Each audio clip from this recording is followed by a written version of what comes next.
Hello everyone. Let's talk about a powerful statesman and philosopher who was a master of rhetoric. He used his skill to persuade the Roman Senate to adopt his policies. Marcus Cicero, a prominent figure whose speeches and writings have echoed across history, leaving an inedible mark on the realms of both history and communication. These very speeches, which bestowed upon him immense influence within the Roman Republic, cultivated allies like Octavian, who would eventually ascend as the first emperor of Rome. Yet, the power of Cicero's words also sowed the seeds of enmity, drawing dangerous adversaries like formidable general Mark Antony into his orbit.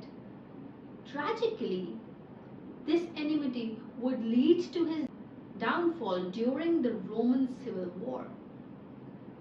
However, the impact of his communication prowess was so profound that his adversaries sought more than his demise. Even in death, they sought to punish his eloquence.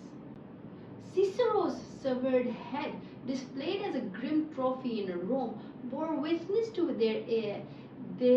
With needles piercing his tongues in retribution for the harm it had wrought. Curiously, in the present day, we can readily procure translated editions of Cicero's works, which delves into the inception stage of communication. Despite being composed over 2 millennia ago, these writings remain surprisingly relevant, showcasing the applicability of his theories. In a sense, the classical world teemed with a vibrant academic discourse and practical application of communication.